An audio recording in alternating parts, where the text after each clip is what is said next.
गर्मी बहुत ज्यादा थी। घर से बाहर निकलना मुश्किल हो गया था, लेकिन पक्षियों को अपने काम पर तो जाना ही था। सुबह के 10 बजे पक्षी बस स्टैंड पर भीड़ जमा हो गई थी और उसी बस स्टैंड पर धूप में खड़ी होकर बूढ़ी टूनी बर्फ का गोला बेच रही थी। उसके 2 बच्चे थे, जिसका नाम टुनटुनी और गोलू था। वो बर्फ का गोला बेचकर अपना घर चलाती थी।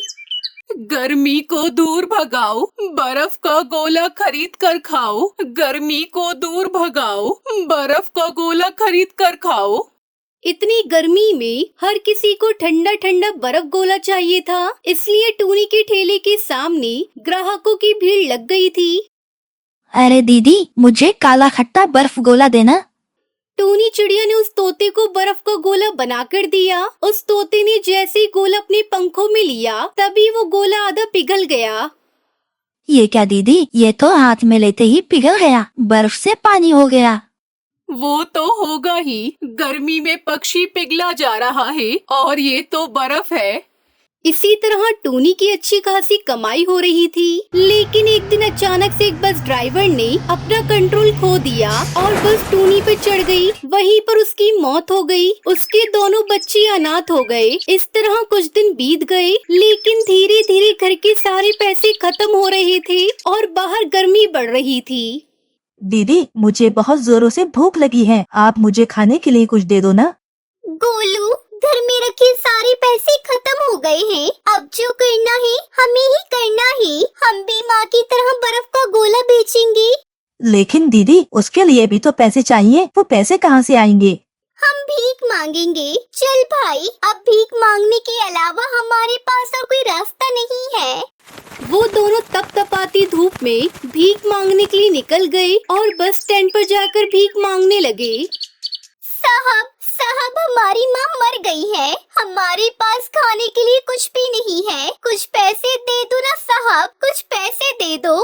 लेकिन इतनी गर्मी में पहले से ही पक्षियों को दिमाग खराब हो रखा था। ऊपर से दोनों को भीख मांगते हुए देखकर वो पक्षी और भी गुस्सा हो गया।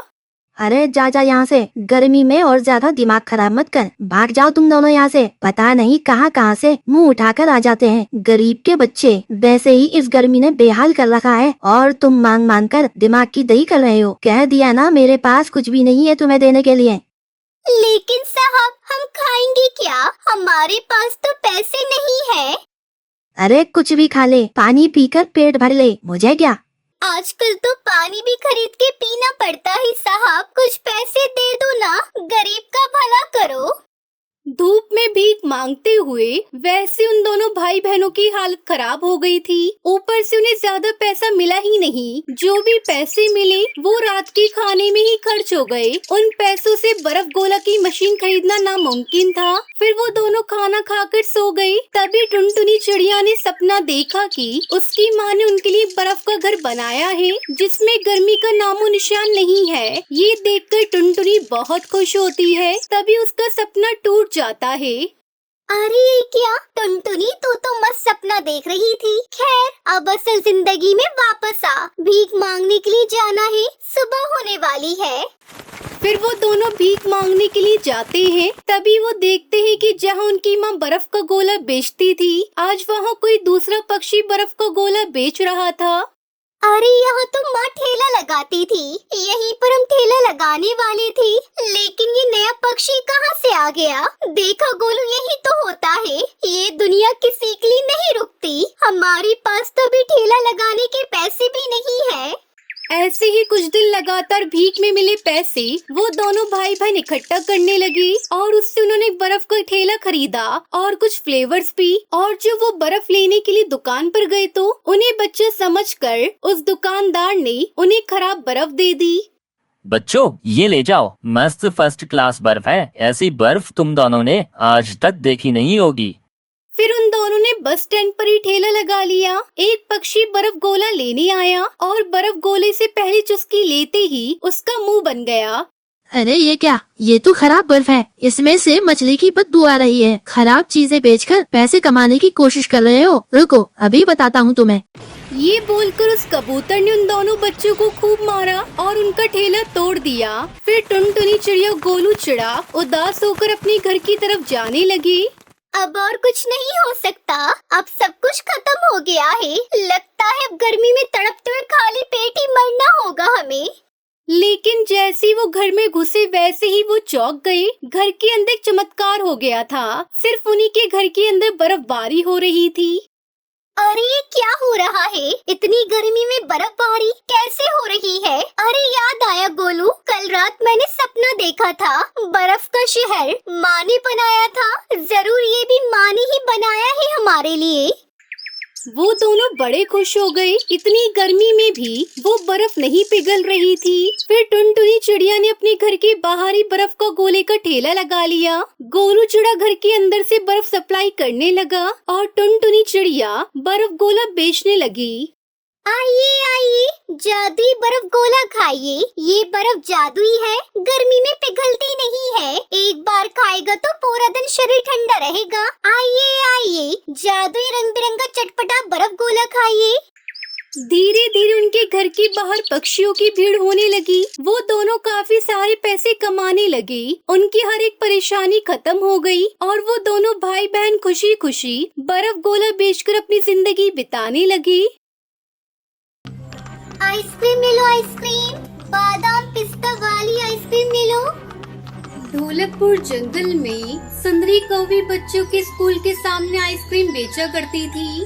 आइसक्रीम ले लो, आइसक्रीम, मीठी मीठी लाल लाल आइसक्रीम ले लो। एक दिन की बात है, टुनटुनी नाम की एक चिड़िया भी अपना आइसक्रीम का ठेला स्कूल के सामने लगा लेती है और जोर जोर से चिल्लाने लगी। आइसक्रीम ले लो, आइसक्रीम, बादाम पिस्ता वाली आइसक्रीम ले लो। आओ आओ, स्वादिष्ट आइसक्रीम खाओ। अरे ये कौन है जिसने मेरे इलाके में अपने आइसक्रीम बेचने की जुर्रत की? मैं अभी इसकी खबर लेती हूँ, वरना सारे बच्चे नई आइसक्रीम को ठेले को देखकर उसी के पास चले जाएंगे। अगर मैंने इसे यहाँ से नहीं भगाया तो मेरा धंधा ही चौपट हो जाएगा। अभी जाती हूँ, नहीं तो देर हो जाएगी। तब तक आप लोग कमेंट पे बताएं 300 डिवाइडेड बाय 10 कितने होते हैं। सुंदरी कौवी टुनटुनी की ठेले के पास जाती है। अरे ओ चिड़िया, तुम कौन हो और तुम्हारी इतनी हिम्मत की? तुमने मेरे इलाके में अपना आइसक्रीम का ठेला लगा लिया। चलो जल्दी हटाओ यहाँ से अपना ठेला और कहीं दूसरी जगह पर जाकर अपना आइसक्रीम बेचो। क्या हुआ बहन, आप इतना गुस्सा क्यों कर रही हो? मैं भी तो आपकी तरह गरीब हूँ और यहाँ आइसक्रीम बेचने आई हूँ। इसमें आपको भला क्या आपत्ति?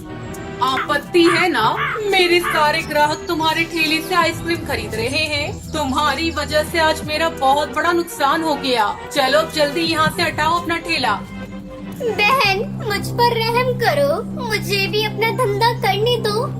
अच्छा, तो तू ऐसे नहीं मानेगी। तुझे तो सबक सिखाना ही पड़ेगा। ना रहेगा बांस, ना बचेगी बांसुरी। सुंदरी टुनटुनी के सारे आइसक्रीम बिखेर देती है और उसका ठेला भी तोड़ देती है। अब चल भाग यहाँ से। आज के बाद से फिर यहाँ नजर आई तो मैं तेरा भी यही हाल करूँगी जो मैंने तेरे ठेले का किया है। फिर सुंदरी वहाँ से चली जाती है। अपने ठेले की हालत देखकर टुनटुनी रोने लगती है।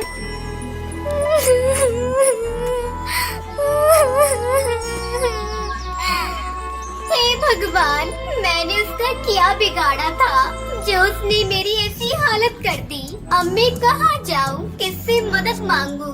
मैं ऐसे अपनी बेटी को कैसे बचाऊँ? मेरे पास तब कुछ भी नहीं बचा जिसे गिरवी रखकर मैं पैसे लाऊं।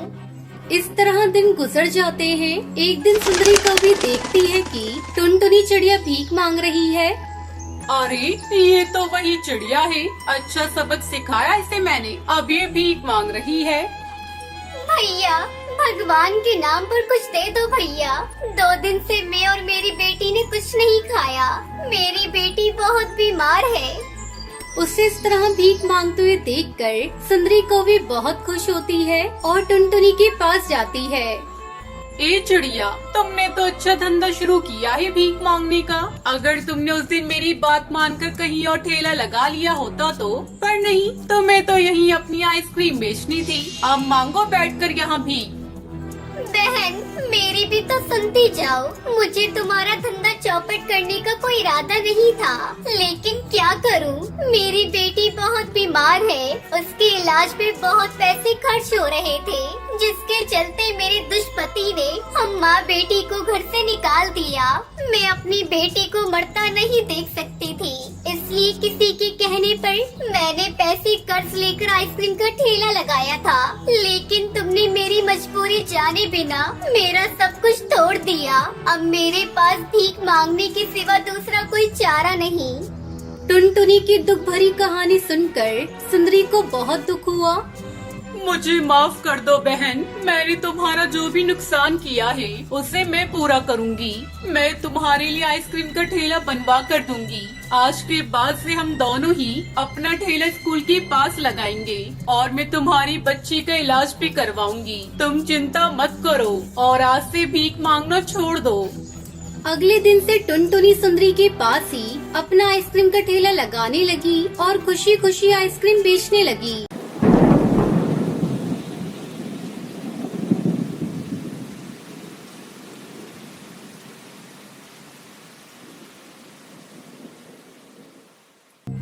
मुंबई के जंगल में टुनटुनी चिड़िया अपने पति कालू कौवे और बूढ़े सास ससुर के साथ रहती थी। कालू हर साल अपने खेत में भिंडी की खेती किया करता था, जिससे उसकी अच्छी आमदनी हो जाती थी। एक दिन वो अपनी लहराती फसल को देखकर बहुत खुश हो रहा था। इस बार मेरे खेत में कितनी हरियाली है। अब बस कुछ ही हफ्तों की देरी है जब मेरी भिंडी की फसल पककर तैयार हो जाएगी। इस बार मैं भिंडी बेचकर सारे कर्ज चुका दूंगा और कुछ पैसे अगली फसल के लिए भी बचा कर रखूंगा, ताकि उस लालची कड़कनाथ से मुझे कर्ज न लेना पड़े। टुनटुनी बहू, भोजन हो गया हो तो ला मेरी बेटी के लिए, वरना ये फिर किसी काम में लग जाएगा। अभी लाती हूँ माँ जी। टुनटुनी भोजन लाकर अपने पति को देती है। अरे बहू, जरा इसका ध्यान रखा कर, देख तो सूख कर कांटा हो गया है। मैं क्या करूँ माँ जी, दिन रात इन्हें समझाती रहती हूँ कि खान पान का ध्यान रखो, पर नहीं, इन्हें तो बस फसल की चिंता सताती है कि सही सलामत फसल मंडी तक पहुँच जाए। तब तक आप लोग कमेंट पे बताएं 28 डिवाइडेड बाई 4 कितने होते हैं। इस तरह कुछ दिन बीत गए। एक दिन कालू खेत से आकर अभी बैठा ही था कि तभी उसके पिता जंगल से आते हैं। क्या है पिताजी, भिंडी तो बहुत बड़ी बड़ी हुई है इस बार, बस कुछ ही दिनों में तोड़ने लायक हो जाएंगी। धीरे धीरे रात हो जाती है और पूरा परिवार खाना खाकर सो जाता है। अचानक बिजली की कड़कड़ाहट से सबकी नींद खुल जाती है। बाहर जोरों से बारिश हो रही थी। पिताजी, अब क्या होगा? इतनी तेज बारिश में हमारी भिंडी की फसल बर्बाद हो जाएगी। मैं खेत पर जाता हूँ। अरे बेटा, तू बेकार में जा रहा है। तेरे पिताजी ने पानी निकालने का रास्ता बना दिया है। बारिश का पानी निकल जाएगा, तू चिंता मत कर। नहीं माँ, मुझे जाना ही होगा। तो ठीक है, आप पिताजी को भी साथ लेकर जाइए, मैं आपको अकेले नहीं जाने दूंगी। कालू अपने पिता के साथ खेत पर चला जाता है। सारी रात बीत जाती है, पर दोनों घर नहीं लौटते। अगली सुबह उन्हें देखने के लिए टुनटुनी और सुंदरी खेत पर जाती हैं, पर वहाँ का नजारा देखकर टुनटुनी दहाड़े मारकर रोने लगती है। हे भगवान, ये क्या हो गया? अब मैं किसके सहारे जीऊंगी? हे प्रभु, ये आपने क्या किया? मेरा घर उजाड़ कर रख दिया। खेत के बीचों बीच दोनों बाप बेटे मरे पड़े थे। उन पर आकाशीय बिजली गिर गई थी। समय गुजरने लगता है। सदमे से टुनटुनी की सास की भी मौत हो जाती है। टुनटुनी अब बेसहारा हो चुकी थी। घर में रखा सारा अनाज खत्म हो चुका था। एक दिन वो पहाड़ पर बैठी अपनी किस्मत पर आंसू बहा रही थी। तभी वहाँ एक बाबा बाज आता है। क्या बात है बेटा, तुम इस तरह इन पहाड़ों पर बैठकर क्यों रो रही हो? मुझे अपनी समस्या बताओ, शायद मैं तुम्हारी कुछ मदद कर सकूं। टुनटुनी चिड़िया रोते रोते बाबा बास को अपनी सारी बात बताती है। बिटिया, तुम्हारी दुख भरी कहानी सुनकर मुझे बहुत दुख हुआ। ये लो, ये आइसक्रीम के चमत्कारी बीज हैं। इन्हें ले जाकर खेत में बिखेर दो और आइसक्रीम की खेती शुरू करो। भगवान तुम्हारा भला करेगा। इस तरह टुनटुनी चिड़िया अपने दुखों को भुलाकर उस बाबा के द्वारा दिए हुए जादू आइसक्रीम के बीज से अपने खेत में आइसक्रीम की खेती करके अपनी जिंदगी खुशी खुशी गुजारने लगती है। राजस्थान के जंगल में टुनटुनी चिड़िया अपने 2 बच्चों के साथ रहती थी। उसका पति कालू कौवा अपने साथ काम करने वाली कौवी से शादी करके अलग घर बसा लेता है। बेबस टुनटुनी चिड़िया किसी तरह अपने बच्चों को पालने लगती है। एक दिन टुनटुनी चिड़िया अपने बच्चों को लेकर भोजन की तलाश में जा रही थी। तभी उसे रास्ते में एक चील जाल में फंसा हुआ दिखाई देता है। वो दर्द से करहा रहा था। जैसे उसने टुनटुनी चिड़िया को देखा, वो टुनटुनी को आवाज लगाकर कहता है, चिड़िया बहन, मुझे इस जाल से आजाद कर दो। मुझे शिकारी ने यहाँ कैद कर रखा है। अभी थोड़ी देर में वो आ जाएगा। मेरे छोटे छोटे बच्चे हैं। मेरे बगैर मेरे बच्चे मर जाएंगे। मुझे जल्दी से आजाद कर दो चिड़िया। टुनटुनी चिड़िया डर रही थी कि अगर उसने चील को आजाद कर दिया तो वो कहीं उस पर ही हमला ना कर दे। तब तक आप लोग कमेंट पे बताएं 92 into 7 कितने होते हैं। चिड़िया बहन, डरो मत, मैं तुम्हें कुछ नहीं करूँगा। मुझे जल्दी आजाद कर दो बहन। कुछ मत सोचो, नहीं तो मेरे प्राण आज नहीं बच पाएंगे। हे भगवान, अब मैं क्या करूं? मुझसे इस चील का दर्द देखा नहीं जा रहा है। भगवान, मेरी और मेरे बच्चों की रक्षा करना। अब मेरी जिंदगी आपके हाथों में है। मैं इस चील को आजाद करने जा रही हूँ।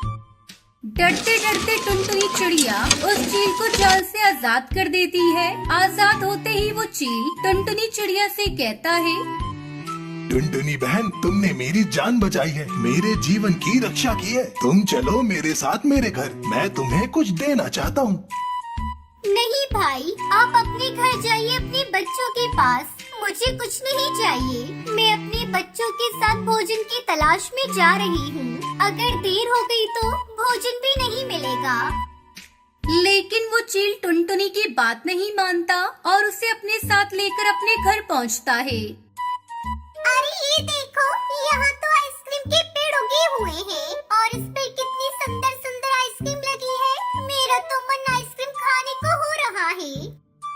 बच्चों, ये तुम जितनी भी आइसक्रीम की खेती देख रहे हो, ये सारी खेती मेरी है। तुम लोगों को जितना मन करे उतना आइसक्रीम मन भर के खाओ। अरे, मैंने तो आज से पहले आइसक्रीम की खेती नहीं देखी। आज पहली बार देख रही हूँ। मुझे तो अपनी आंखों पर विश्वास ही नहीं हो रहा है कि आइसक्रीम की खेती भी हो सकती है। बहन, ये आइसक्रीम के बीज मुझे मेरे गुरुदेव ने दिए थे। इसे ही देने के लिए मैं तुम्हें अपने घर लेकर आया हूँ। ये लो आइसक्रीम के बीज। आइसक्रीम की खेती करके तुम भी आइसक्रीम बेच सकती हो और अच्छे पैसे कमा सकती हो। उसके बाद बच्चों ने जी भरकर आइसक्रीम खाई। फिर सब वहाँ से अपने घर लौट आए। टुनटुनी अपने आंगन में आइसक्रीम के बीजों को लगा देती है। कुछ दिनों बाद उससे एक पौधा निकल आता है और उस पर ढेर सारी आइसक्रीम लग जाती है। टुनटुनी इस आइसक्रीम को बेचकर अपने बच्चों का पेट पालती है। एक दिन कालू कौवा उसके घर आता है और उससे कहता है, टुनटुनी, मैंने तुम्हारे साथ बहुत गलत किया। मुझे माफ कर दो और अब मैं तुम्हारे साथ रहना चाहता हूँ। नहीं कालू, अब बहुत देर हो गई। मैं नहीं रह सकती तुम्हारे साथ। तुमने मुझे धोखा दिया और उस काली कलूटी कौवी के साथ भाग गए। चले जाओ यहाँ से। कालू को टुनटुनी की ये बात पसंद नहीं आती और वो गुस्से में वहाँ से चला जाता है और सोचने लगता है, इस टुनटुनी के तो तेवर ही बदल गए। ज्यादा ही आइसक्रीम बेचने वाली बन रही है ना। इसके सारे आइसक्रीम के पौधे तोड़ देता हूँ, फिर देखता हूँ कैसे बचती है आइसक्रीम। अगले ही दिन कालू कौवा टुनटुनी चिड़िया के आइसक्रीम के खेत में जाता है और वो आइसक्रीम के पौधे तोड़ ही रहा होता है कि तभी वहाँ चील आ जाता है और कालू कौवे को पकड़ लेता है। चील कालू को खूब मारता है। फिर वहाँ टुनटुनी चिड़िया भी आ जाती है और चील से कहती है, चील भाई, इसे छोड़ दो। ये मेरा पति है, इसे जाने दो। लेकिन बहन, ये तुम्हारी आइसक्रीम के पौधे को तोड़ने आया था। मैंने इसे सही समय पर देख लिया, वरना ये आज तुम्हारी सारी आइसक्रीम की खेती बर्बाद कर देता।